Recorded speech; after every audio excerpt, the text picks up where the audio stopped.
All right.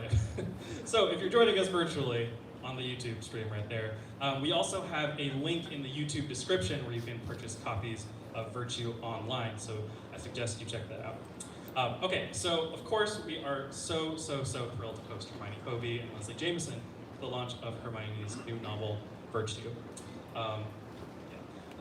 We see Virtue through the eyes of Luca, an early 20s white intern at a reputable literary magazine who's torn between the hollow, performative activism of Jason and Paula, an older, wealthier couple with ties to the magazine, and that of Zara, the sole black employee of the magazine. This difference between wanting to be good and wanting to be liked drives the conflict in Virtue, one that, to quote the review in the New York Times, quote, scorches the earth beneath hollow social activism and performative outrage among young coastal liberals. It goes without saying how thrilled we are to hear from Hermione tonight. Hermione Hoby is also the author of the fantastic novel Neon in Daylight, which was a New York Times editor's choice. As I mentioned at the top, we're also excited to welcome Leslie Jamison to talk with Hermione about Virtue. Leslie is the best-selling author of The Empathy Exams, The Recovering, Make It Scream, Make It Burn, and a novel, The Gin Closet. So we're going to start off with Hermione with doing a reading. So everyone, please join me in welcoming Hermione Hoby to start the event.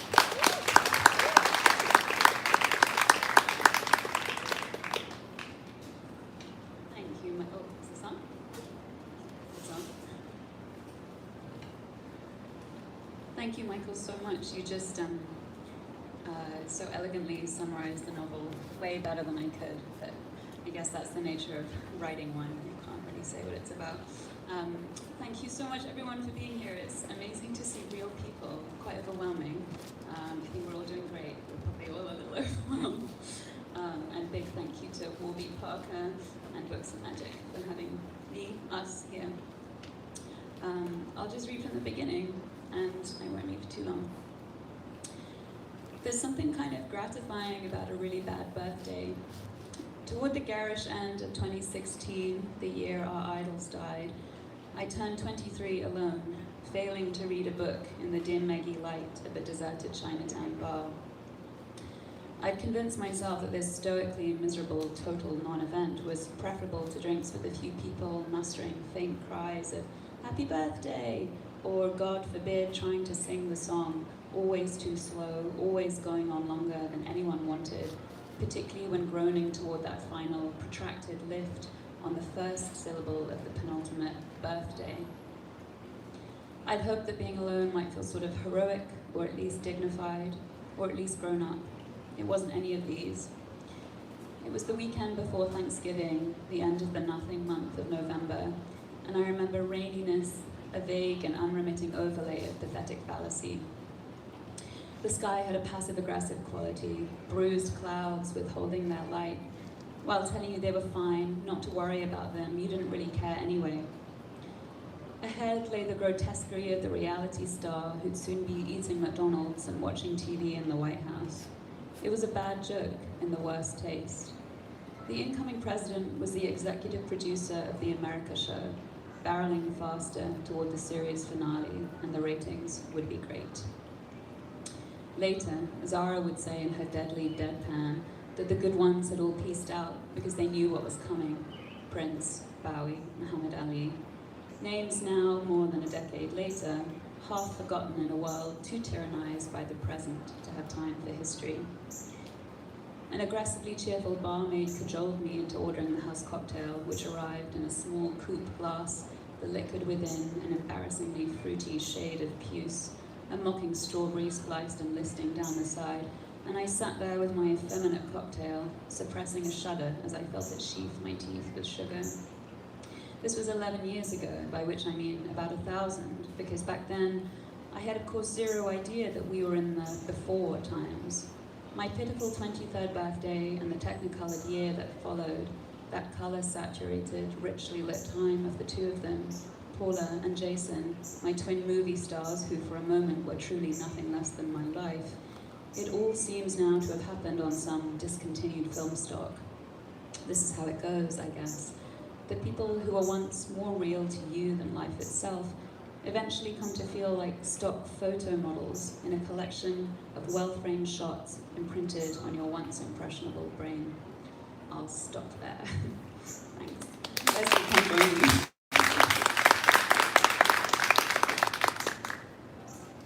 Oh, so much nicer to have a friend up here.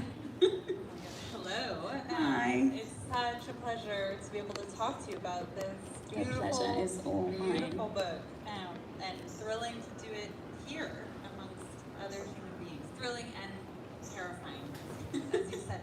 I'm so happy to have gotten to hear some of the novel in your voice, because for me, this novel existed and kind of thrilled me and provoked me and impressed me and moved me on so many levels. I mean, the level of its social critique, its attention to the consciousnesses of its characters, but also really the texture and rhythms of its prose. So it was so delightful to hear the teeth sheathed in sugar. Little warm-up tongue twister. Yes, exactly. You performed it beautifully. And I thought maybe we could start with Luca at the core of the novel, and I was really struck by, I wrote it down on my little, I feel like a girl detective. I love it. With my little notepad. You write, so Luca grew up in Colorado, squatting, and this is describing where he grew up, squatting on flat, treeless land in a zone that was neither Denver nor Boulder and was distinguished by nothing but its in-betweenness. And I was thinking about Luca and in-betweenness, and wondering, I guess broadly, sort of how you came to want Luca, this, not only a white man, but this particular white man with this particular backstory and this particular constellation of befuddlements and yearnings, how you came to him as your central character, and how you sort of imagined him as in between things, which feels central to through the book. Yeah, this is such a wonderful question, because I had never thought of in-betweenness, but I think at the same time you're absolutely right to pick up on, his sort of geographical origins do speak for something larger. I mean, I think, the simplest answer is that he just sort of presented himself to me as a voice in my head, but I know that's not particularly illuminating. And then, of course, you can do that thing of, like, retroactively, decide that it was all very intentional. But I do think that the in-betweenness is, I think that age, being in one's early 20s is all about in-betweenness, because you are no longer exempt in the way a child is. You're no longer sort of forgiven for your ignorance and for not being formed, and in fact that is the charm of children. But nor have you yet become yourself. And so to me that just seemed very fruitful territory for dealing with uncertainty and ambiguity, as I think most of the novels that I love do. So in that way, he seemed an appropriate vehicle for a confusing and fraught time, because he is a confused, fraught person. Yeah, and it's so wonderful to hear you talk about, and it feels so true as well to my 20s and maybe my 30s and maybe beyond, but that state of sort of not yet being formed, but having passed that stage of innocence where you have no culpability for your forms of unformedness. And I want to ask you a little bit later about the role of actual children in this novel, which was delightful and interesting to me, but and kind of connects with what you were saying about that stage of life. But I think,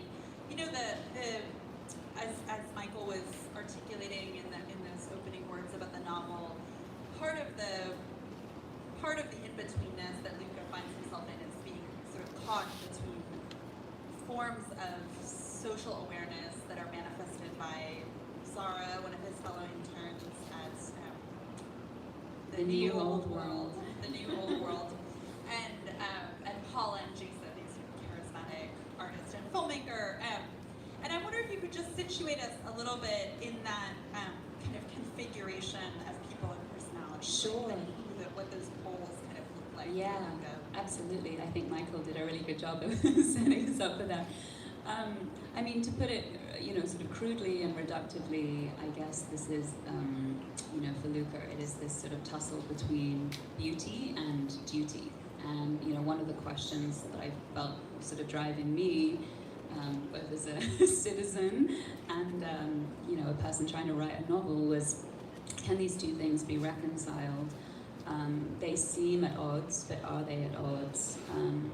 Is there something sort of deplorable and decadent about living for beauty when, well, as I think Jason says, it's a kind of liberal refrain which doesn't rob it of its truth and its tragedy. Kids are dying in cages.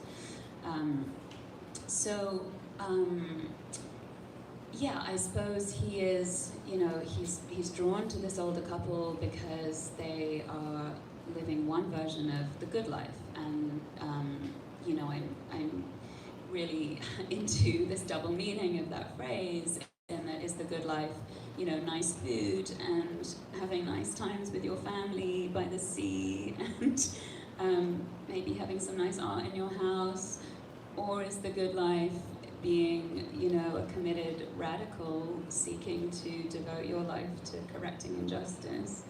And where does anyone find the balance? Neither is correct. And I think it's very easy to sort of deplore Jason and Paula, but I never had a sense of them as entirely deplorable. I think they're doing their best, Well, and that's honestly one of the things that I loved and responded to most in your book, both when I read it and when I returned to it to think about our conversation today. And I was thinking, that you don't, there's social critique here for sure, but there's always an attention to the complexity of being human that kind of refuses anybody coming to stand for any particular thing. So like Jason and Paula don't, to me, they don't stand for a certain kind of liberal virtue signaling. Like they are fully realized characters who perform their activism at times. That's certainly part of their way of moving through the pages of this book, but they are also trying to make art that they believe will make the world better, and whether or not we agree with them, there's something beyond themselves and their purpose. We see them constantly as like caregivers for these little people, often in kind of gritty and textured ways. Like their life and their emotions and even their social principles are not submerged to any particular thing. And on the other hand, Zara is an incredibly compelling and also I think really richly realized character. There's no absence of beauty in her way of being in the world. There's a strong sense of beauty, but there's not a kind of opposition. And Thank you so much for saying all that, by the way. It's so lovely to hear that. Thank you for writing it. And so, but I guess I did want to talk to you a little bit about how you thought about kind of balancing or integrating social critique and kind of the complexities of consciousness and the complexities of dynamics. Sort of how did you let those ideas live in the book but not become kind of like blunt instruments? Sure, that's a great question. Yeah, I mean, the last thing I wanted to do is, to have a sense of like little mini polemics, like, bursting out of the pages. I guess the answer to that is character. I feel like if I could get to know these people thoroughly, then the book is going to be driven by who they are rather than it being subjective to ideas I'm inflicting upon it. And of course, these characters being of my creation, invariably then, they sort of pick up strands of my own thinking or feeling. But I suppose the key was just having, a really like deep and lived-in sense of who they were, and that just took a really long time. Thanks, Cal, for your patience. It's my wonderful editor. Because then, I was thinking about this a couple of days ago, like answering an interview question about just this, really. And this is why I read novels and why I'm trying to write novels, because they can, meaning is refracted through perception, and that to me seems a richer experience, which isn't to, throw shade at nonfiction. I can be very moved and thrilled and, have a great sense of illumination from so much nonfiction, not least your own.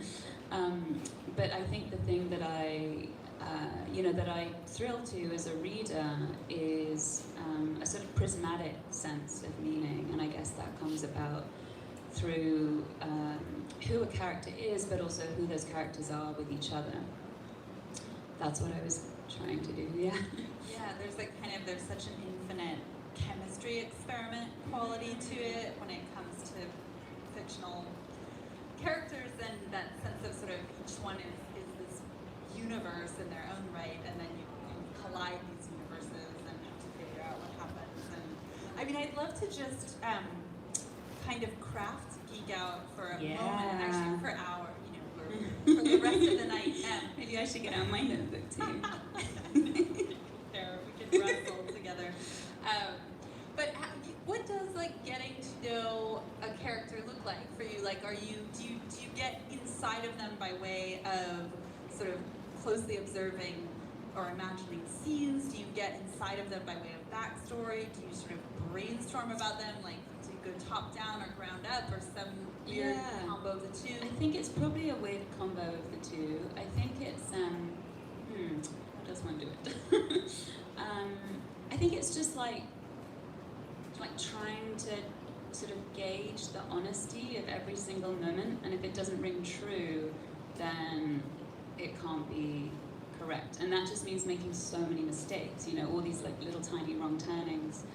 I mean, each character just required so much sort of tempering in their speech to, differentiate their speech and just fine tune. It's just a lot of fine tuning. So I mean, maybe, trying to write dialogue is quite helpful.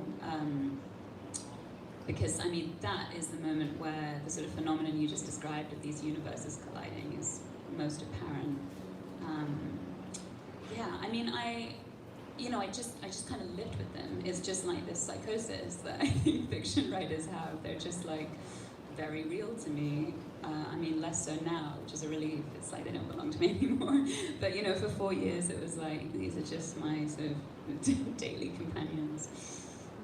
I really love, I've never quite thought about it that way, but it's such a smart and true way of putting it, that sort of moments of misstep where you can hear a moment or an interaction or a piece of dialogue or a detail ring false in some way, that those are quite confirming. I mean, not only do you then make mistakes and have to shave those mistakes away, but that kind of in the way that if you're trying to make a choice, then you flip a coin and then you think, oh no, I wish it had Yes, been exactly. Then you know. What you wanted, and I could imagine that with writing. It's oh, I wrote this wrong. That's actually not what they would do, and that is in fact the only way you can kind of figure out what they would do. That's exactly it. Yeah, a lot of coins flipped. It's and I'm thinking about that. How characters might come alive more fully in those moments of interaction.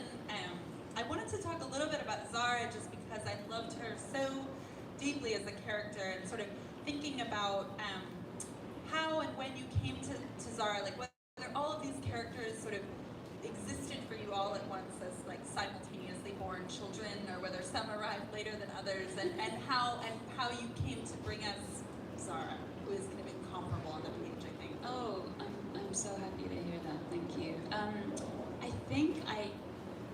I think they all. I mean, Luca came first, and I had a sense of him. It's quite hard to remember. I think I had a sense of him being infatuated with an older couple, and at the same time, a sense of, a fellow intern who would represent something different. So I think, my challenge with Zara was she's so principled, and I didn't want to make her too good, she had to be messy in the way that people are. So there were a lot of little tweaks that happened along those lines. It sounds so silly and trivial, but to go back to, I think you used the word beauty about her, and she kind of gives a slightly performative, jokey speech to Luca about another intern, a white girl, who's asked her to get a mani-pedi, and she has a kind of speech about the beauty industrial complex or heteronormativity or something. And then later Luca notices she's got painted toenails. And, I just wanted to make her human in that way.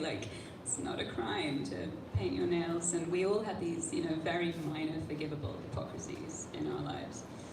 She's quite funny too, which I think also when that pushes against, because it feels in lots of ways continuous with her particular form of virtue, which is, among other things, just very sharp-eyed and observant, and that feels like where both her activism and maybe her humor come from, that like quality of perception. But it also means that on the page, she is not the sort of relentless or bludgeoning presence that like an excessively virtuous, or as you were saying earlier, polemical presence might be. So her humor, I think, does a lot in that sense as well. I have 1,000 more questions I'm going to ask you. I'm also going to ask you. Michael, maybe you could give us a signal. I don't want to take up too much of the time for people in the audience. So maybe just like I'll signal you. I realized I was like pointed away from him.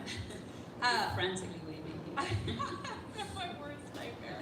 I know. I feel like being in person has given us the chance for more any kind of anxiety. Totally. Maybe Yes. Zoom would have Just what we all need. A bit more anxiety, please. Okay, so I wanted to ask about, not that maybe we're all done talking about him forever, and that could be okay too, but you know exactly what I'm going to ask about. But Yes. I want to talk about the sort of moment in which this novel is set. And you and I, years ago, were in a car in Pennsylvania on election day trying to get Trump not elected, and then he was elected. And I wonder sort of like what kinds of things you thought about as you were writing into this like immediate aftermath of the 2016 election, and also just like how you found a way to make that writing into that period sort of bearable and delightful for yourself, in the way that I found it really was for me as a reader. The last thing I thought was that I would have any kind of fun going back into that time, but you truly make that possible. Don't you just want to revisit those years? Well, thank you for saying that, but I think the way I made it bearable is, and I think there's something, it's like probably sort of bad form to like psychoanalyze oneself in public, but I was like, why is this a retrospective narrative? And there are, sort of boring craft reasons for that we can talk about.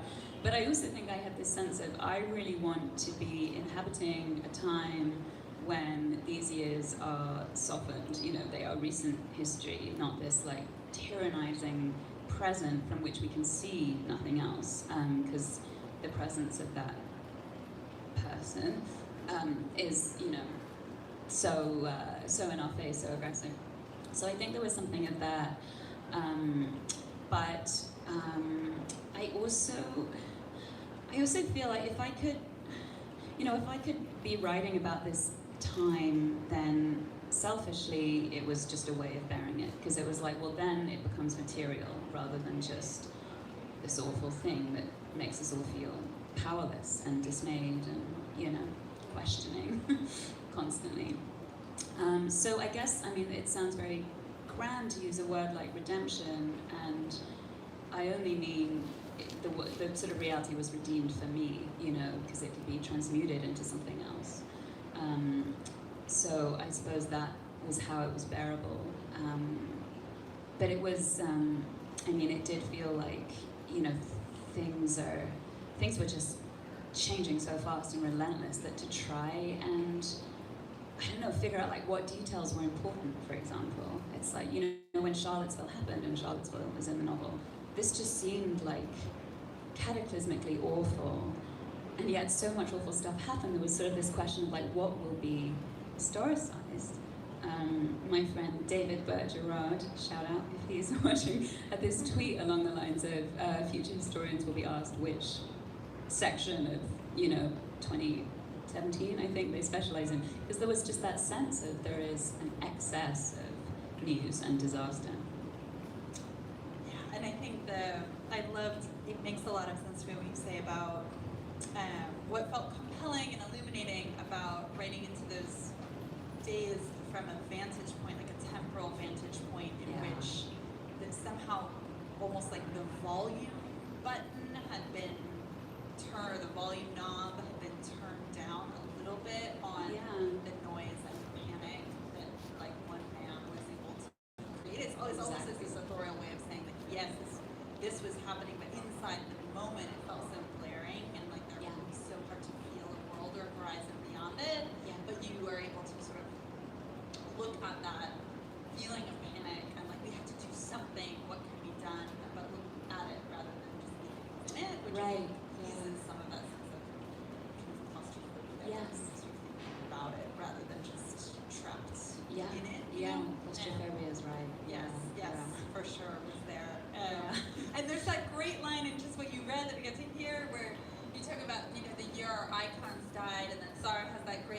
like maybe the great ones pieced out because they knew what was coming. And reading the beginning of the book again before this conversation, I was thinking also about icons, and maybe it's connected to that great line about the stock photography, how people feel like they're your whole life, then kind of fade into the whatever in the store, the pre-made frame with the beautiful blonde and the Labrador. Retriever. Yeah. I was going to say golden retriever, but both in the frames.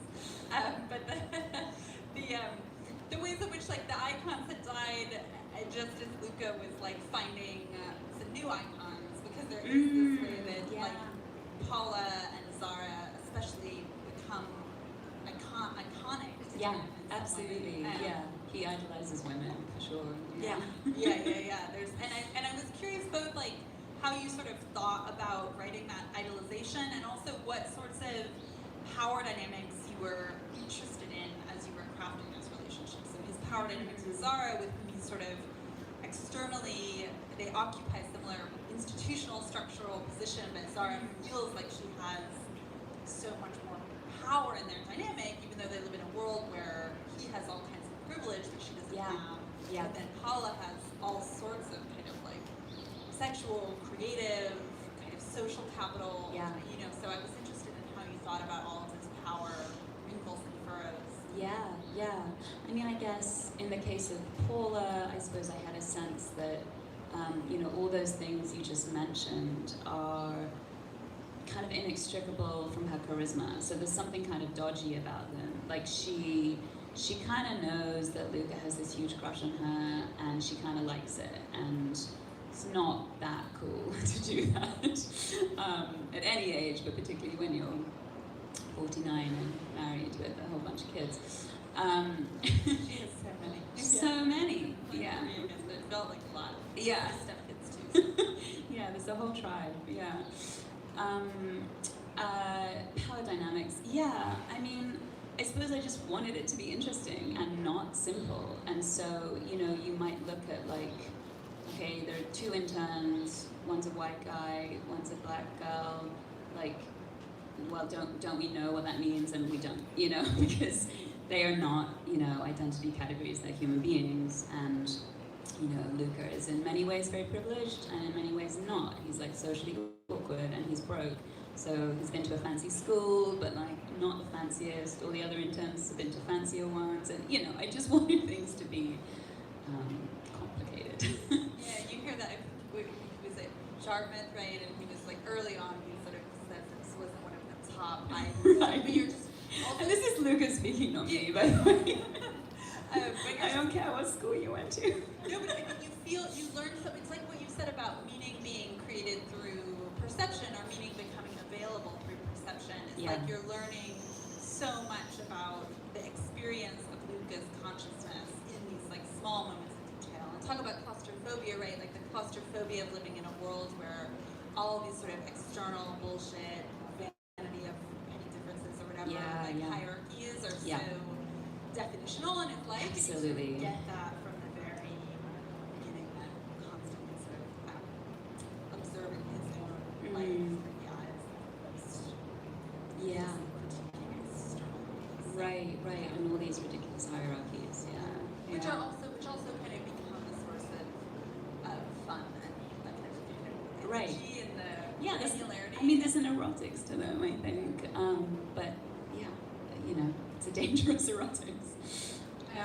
Well, I'll ask you a couple more things, and then I'm sure that people here have questions, and I'm eager to hear them. But I did, you know, as I was saying, I was really struck by, maybe because I have a 3.5-year-old who I think I sent you some photos, who was like really interested in your book as well for whatever reason. Didn't they get some amazing like barnyard stickers on it? Yeah, she put stickers on it. I'll tell the Riverhead design team just to think about that one. There's another run. It's Special her way of edition. observing. Yes, exactly. She was, but I think that, you know, having her in my life sort of maybe sensitizes me to these things. But I was really struck by how well you wrote children and the role that they play in this story. So as you were mentioning, Paula has some of her own, her husband has some, they have this blended family that's sort of summers by the sea in Maine. But I was curious, like, what you enjoy, what it's like for you to write children, what kind of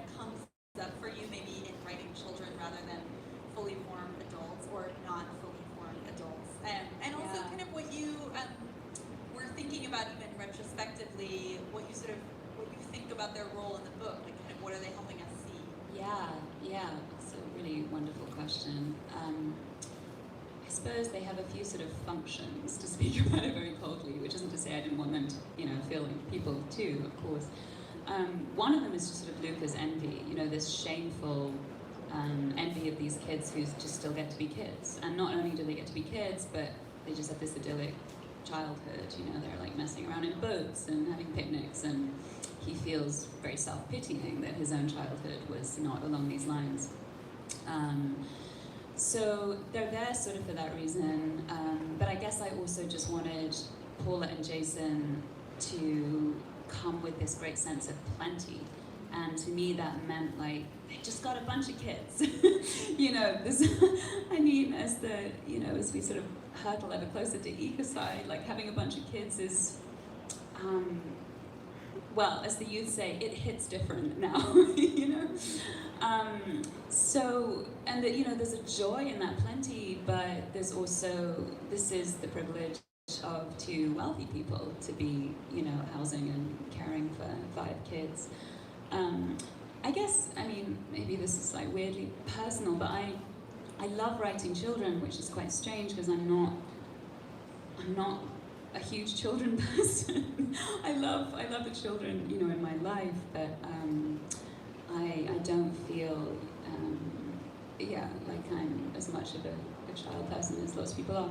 So I guess that's a little Nothing curious. would make more sense to me than the difference, the sort of appeal of writing a child versus spending more time with a child, because you get to control, you can sort of. They are choose on easier to there. deal with, yeah. Well, It's they like can they've got a full diaper, I'll end the chapter. Totally. They do something zany, and then you close the laptop. Yeah, they can just be charming or ask the useful plot-driving questions. Or And there's such a sense of, I love what you said about that sense of plenty, both as this and it's part of what the role that Paula and Jason play on the page is, like, it just feels, it's always brimming over. Like, Yeah, she's at exactly. the protest and she's got all of her tote bag with all of her fucking mom shit, and it's brimming over. yeah. Her art is messy and her clothes are messy, and it's all it's all part of the appeal, and it's also a little suspect because forms of having an excess, Right. like couples are just that. They're Exactly. more than Yeah, a little bit the suspect. surplus. So, Yeah. yeah. But I love they really do create this kind of there's a feeling of sort of bustling and Oh, good. and, the sort of that slight the noise they carry with Yeah. them. They just they're on and off. They're doing their thing, yeah. Well, maybe we should take Sure, some questions from these yeah. lovely folks, and I don't know if people are just raising their. This is what you mean about how do we interact? How do we We're do like- this? Yeah, maybe people should just raise a hand. Or we can just keep talking. Yeah.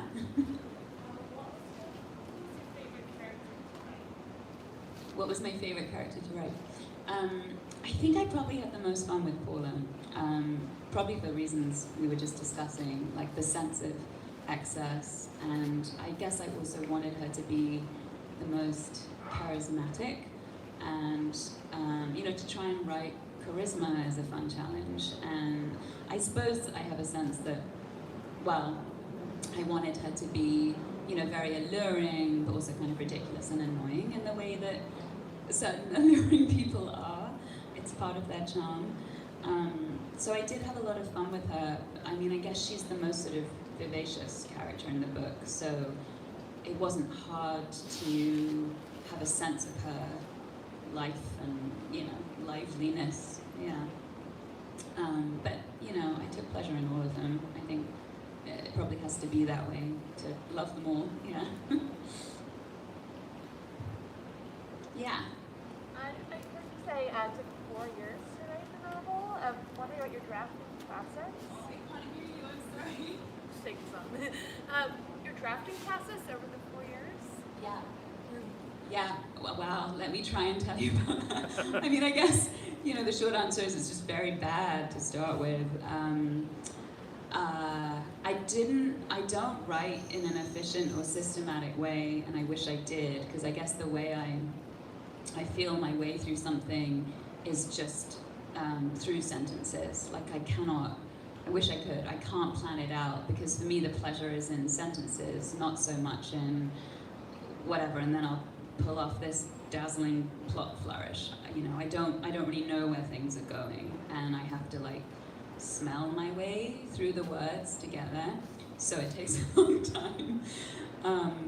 So I just revised and had some extraordinary readers and editors, unofficial ones, who are here tonight and to whom I'm very grateful, as well as, of course, brilliant Cal doing so much work. But I suppose one of the guiding principles was like, if this is boring to me, then it probably means it's not working. So how can I find the pleasure in this scene? I mean, for years and years, I would, feel this dread and anxiety about writing, which I think is quite common. And I would just like have this silly mantra that kind of worked, which was, let it be a joy. And if I could just like find the joy, then it was my sort of through line. So I fear that's not that useful an answer, but that's my drafting process, such as it is. Say nothing is more useful than mantras. Love a mantra. Sleep training and all other things. But I also want to say, for the record, I think that there are some dazzling plot flourishes. Oh, Leslie! No, I won't give them away. I won't give You them say all away. the right things. But though I fully believe you also that you, and I love that idea of smelling your way through the sentences, and I believe it from this book. But it took you to places that also then give us that additional level of pleasure, I think. So. Thank you. Yeah. Speaking of drafting, when you're starting out in the beginning stages, do you ever like critically edit in your head too early, and how do you overcome that hurdle? That is a wonderful question, because I feel like writing requires two very different modes, and one is the, intuitive, protean, totally uninhibited flow, and then the editing is when you have to be analytical and critical. And you're absolutely right that if the second kicks in too early, you're just like stymied. So I suppose, I think the way I try and stay in the former long enough is just to think in terms of curiosity rather than criticism. Let me just be curious. And then, this will sound really like woo-woo, but another mantra was something along the lines of, trust the book is smarter than I am, which of course is like nonsense, like what does that mean? But it works, If I had a sense of like, I'm listening to the book rather than creating the book, then I could keep going. That's kind of like trust your instinct. Yeah, absolutely, yeah. Trust your instincts, yeah. Yeah. So you're saying that I haven't yet read the book. I'm very excited to. So you said that this started and takes place in the world of 2016, and there are so many. There's like earth-shattering and mind-altering and identity crisis events that happen in 2016, and then again, of course, in 2020. Were you actively writing during 2020, and like? At what point in time, like, did the identity crisis of 2020 then, like, cause you to inform and reflect upon your process or book or plot in a different way? That's a beautiful question. Yeah, I was editing throughout most of 2020, and I felt so grateful for that timing, because I think to try and start something new in that felt impossible to me. I did very little other writing in 2020. I think I wrote one short story and maybe like 2 pieces the whole of last year. It was not the most productive year. So to have this thing that was already established, that had its own weight for me, felt like a real blessing, because I could be, tinkering on that. One of the questions of the book is like, what is the point of art? And I absolutely believe there is a point.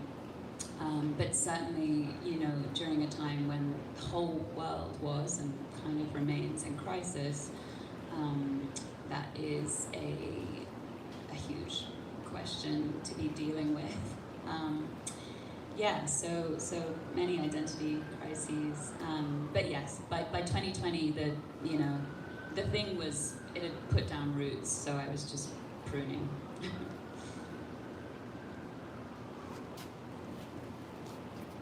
Yeah. So going back to your mantra about making it joyful, when you're in that mode, before you get to that mantra, and it's kind of mature, what drives you to even look for a mantra? What drives you? I guess because I just really care about fiction. Like, I really believe in it, and it is who I am. I also just, it's just like a need. Like, my way of being in the world is in language, or putting it into language. Otherwise, I guess things don't feel real to me. When I was a kid, I just obsessively kept a diary, and I think it's for the same reason. It's like I have to transmute experience. I mean, you know, when I was 8 years old, it was like what I had for breakfast. I don't think I can call it transmuting experience, but it was just, you know, a kind of graphomaniacal need. So even, I mean, these days it tends to feel more fun and interesting. But certainly writing my first novel, you know, that no one was asking for, I didn't know it was a thing I could do. That was when I had to kind of keep the faith more, which isn't to say that, you know, I've now reached some kind of sublime repletion of confidence, quite the opposite. But I just feel now my mode is just more curious rather than, can I do this? And I so want to be able to prove to myself that I can do this. Yeah. Was there anyone or anything that you enjoyed reading while you were writing? I'm so sorry, anyone or anything that what? Anyone or anything that you enjoyed reading while writing? That I enjoyed meeting? Reading. Oh, reading, that makes more sense. Let me just tell you the people I met. Let me try and think. I guess I read Norman Rush for the first time, and I read Mating and Mortals, and those two novels had a huge effect on me. They are, you might know, they are sort of novels of long-term heterosexual love, so I guess they informed my depiction of Jason and Paula, who are, you know, happily/unhappily married. So yeah, Norman Rush was really big. And you know, it's like I now can't name a single book that's ever been written.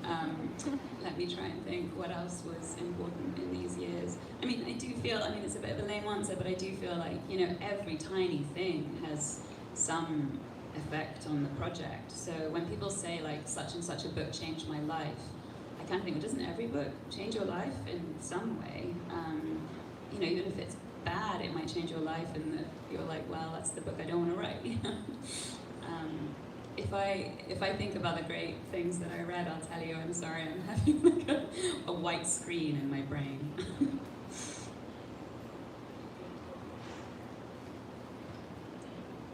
Oh, hello. Hi. Hi. I was wondering, I mean, if you don't mind talking a little bit about, I mean, sort of like the challenge of writing about characters who are in one way or another fundamentally different than yourself in terms of background, culture, class.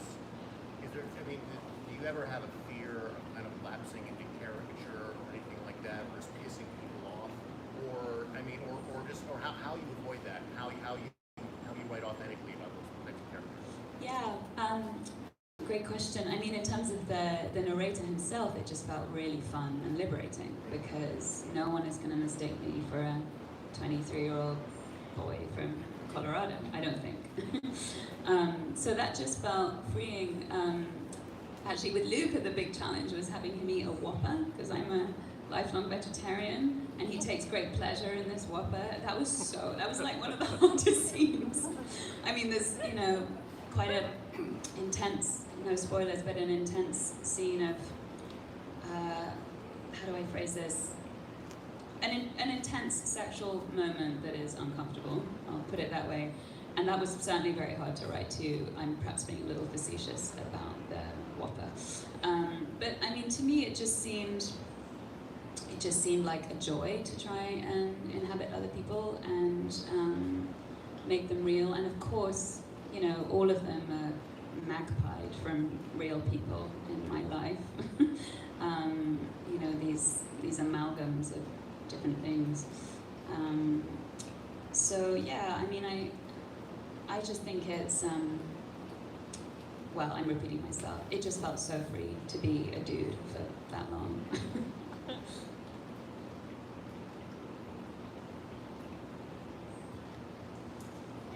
A bit of a follow-up question.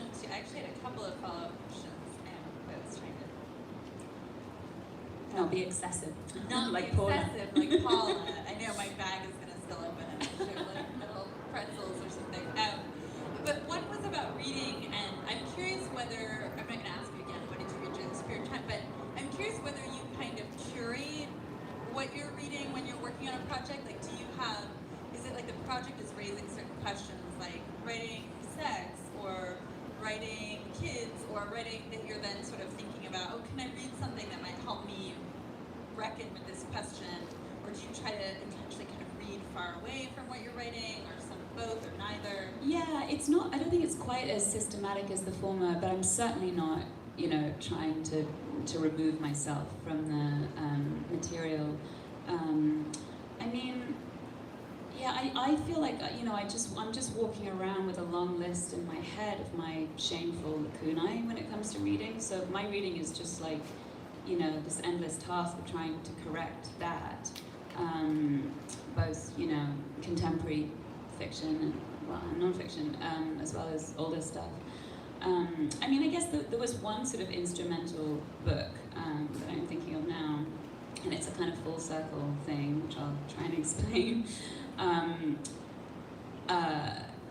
A little book called The Great Gatsby, that someone may have heard of, was important to me in terms of, you know, this sense of like a glamorous but morally dubious couple, like a fairly reticent young man being in awe of wealth, etc. And also, of course, I just, you know, I love the lyrical prose of that novel. So that was there at the beginning, and, you know, I last read The Great Gatsby when I was like 15, I think. And then when I was editing, the manuscript at its fattest, I think, was, let's see, maybe it was like 150,000 words. It was like, you know, really bloated. And my partner Ben, who is an excellent editor, just gave me some homework. He was like, read The Great Gatsby. Because it's, you know, it's so short and it is so tight, and there is nothing there that is redundant. So I read The Great Gatsby again, and then, you know, cut, I don't know, like 20,000 words or something. I'm probably getting these numbers wrong, but anyway, cut a huge chunk. So I think that was a sort of rare instance of really instrumentalizing in a very, I don't know, intentional way. But I think usually I read for mood and feeling, and then often I'll be like, okay, let me think in a more analytical way about how they did that. What tricks did they pull? You know, how did they get away with that? How did they solve that problem? But I think, you know, reading for me is useful in the abstract. So it's not so much like, I don't know, let me read Garth Greenwell so I know how to write sex. But we all should. He's incredible. I did that like 2 months ago. Yeah. Oh, really? But more like, whatever I read, I can steal something. You know, it's all going to be useful.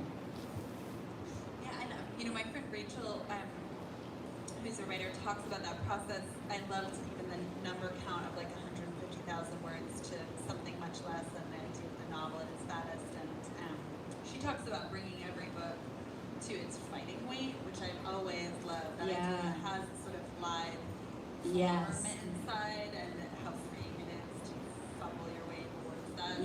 Form. Yeah, absolutely. Yeah, it can be too skinny, but you want it to be, primed. Yeah. Yeah. Yeah.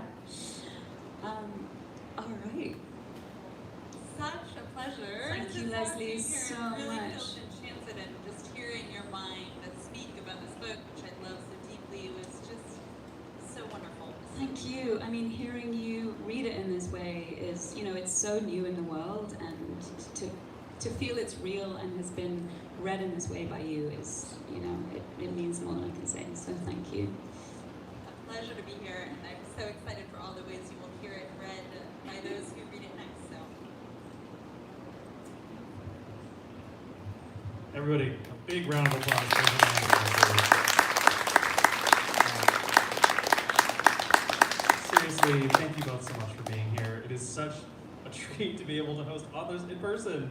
And it is really, really, really cool that we're able to use this outdoor space. So I want to give another really big shout out to our friends at Warby Parker. If you need some glasses, make it worth your while. We also have extra copies of Virtue as well as Leslie's books at the one of the tables inside, and my colleague Anthony will be happy to sell you.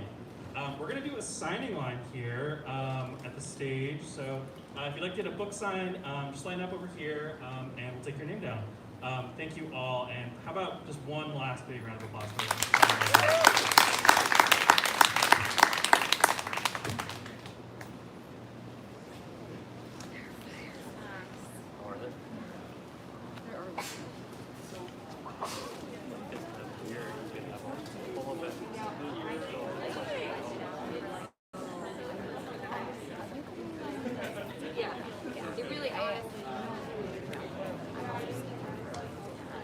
How are you? You may right now. I'm gonna,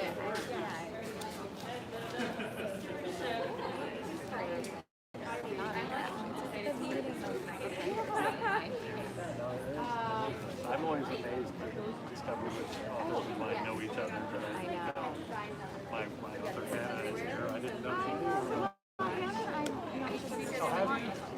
yes, I keep maybe. Oh my God, Ryan. Yeah, of course, but also she is quite close with another friend. So, my best friend took her new author photo. I don't know if that's like. Oh my God, wow. Yeah, I know who that person.